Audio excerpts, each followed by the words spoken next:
हरे कृष्णा, राधे राधे, जय श्री श्याम। दोस्तों, अभी करने जा रही हूँ कार्तिक महात्मा का अध्याय 10। तो चलिए 2 मिनट भगवान का ध्यान करेंगे। इसके बाद में हाथ में तुलसी दल पुष्प लेकर आप कथा सुन सकते हैं। इसके बाद में जो भी तुलसी दल अक्षत पुष्प हाथ में लिए हैं आप भगवान शालिग्राम जी के पास चढ़ा सकते हैं, या फिर आपके घर में अगर बाल गोपाल जी हैं तो उनके पास भी आप चढ़ा सकते हैं। आप कहानी अपने घर के मंदिर में बैठ के भी सुन सकते हैं, और तुलसी मैया को जहाँ पे आपने विराजमान किया है वहाँ पर बैठ के भी कहानी कर सकते हैं।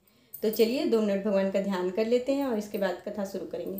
बोलो कृष्ण कन्हैया लाल की जय। लक्ष्मी नारायण नारायण नारायण, मन नारायण नारायण नारायण, गोविंद नारायण नारायण नारायण, श्रीमन नारायण नारायण नारायण।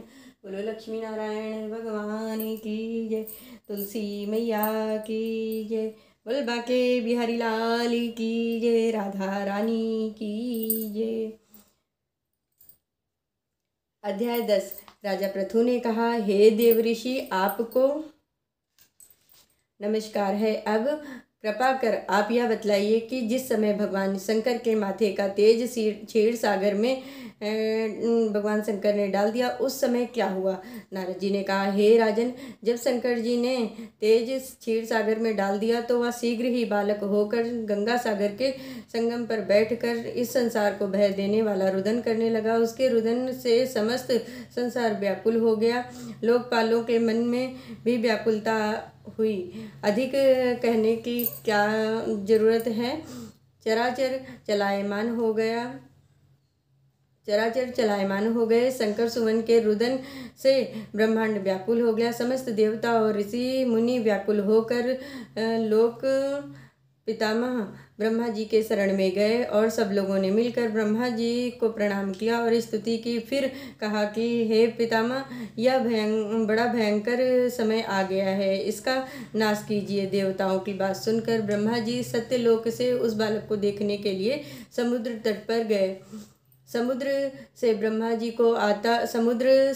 जी को आता देखकर उन्हें प्रणाम किया और बालक को उठाकर उनकी गोद में दे दिया। वह विस्मित होकर ब्रह्मा जी ने पूछा, हे सागर, तुम शीघ्र बताओ, यह बालक किसका है।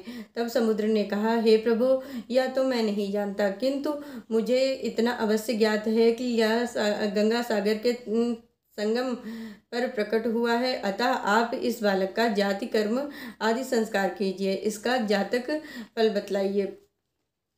नारद जी ने कहा कि इधर तो सागर ब्रह्मा जी से ऐसा कह रहा था, उधर सागर पुत्र भी ब्रह्मा जी के गले में हाथ डालकर बार बार उनको आकर्षण कर रहा था।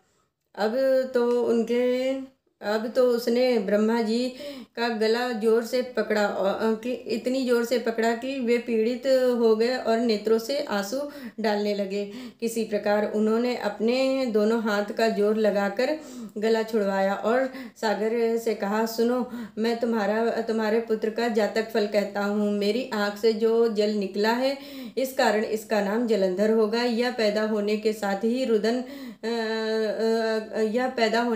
ही तरुण हो गया था। इससे यह सब शास्त्रों का पारंगत, महापराक्रमी, महावीर, जवान और रण दुर्गम तथा सभी दैत्यों का पारंगत और भगवान विष्णु को जीतने वाला होगा। यह कहीं भी नहीं हारेगा। एक भगवान शंकर को छोड़कर सबसे आवस्थ होगा। जहाँ से यह उत्पन्न हुआ है फिर वहीं जाएगा। इसकी पत्नी बड़ी पतिव्रता, सौभाग्यशाली, सुंदर, सुशील, परम मनोहर और मृदुभाषिनी शील की सागर होगी। नारद जी ने कहा, हे राजन, सागर से यह कहकर ब्रह्मा जी ने शुक्राचार्य को बुलाकर बालक का राज्याभिषेक कराया, फिर अंतर्ध्यान हो गए। अब तो उस बालक को देखकर सागर बहुत प्रसन्न हुआ और कितने ही उपाय से उसका पालन पोषण करके बड़ा किया। फिर कालनेम नामक असुर को बुलाकर उसकी वृंदा नाम की पुत्री से उसका विवाह करा दिया। अब शुक्राचार्य के प्रभाव से वह दैत्यों पर राज्य करने लगा। बोलो कृष्ण कन्हैया लाल की जय। लक्ष्मी नारायण भगवान की जय। भगवान शंकर की जय। लक्ष्मी नारायण नारायण नारायण, श्रीमन नारायण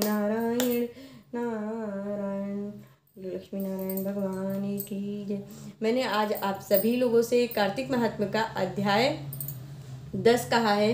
प्लीज़ इस कथा को ज़्यादा से ज़्यादा शेयर करें। जो लोग कार्तिक स्नान कर रहे हैं, कार्तिक महात्म्य सुनते हैं, प्लीज़ उन लोगों तक इस कथा को ज़्यादा से ज़्यादा पहुंचाइए। और जो लोग चैनल पर नए हैं सो प्लीज़ चैनल को सब्सक्राइब कर लीजिए। हरे कृष्णा, राधे राधे।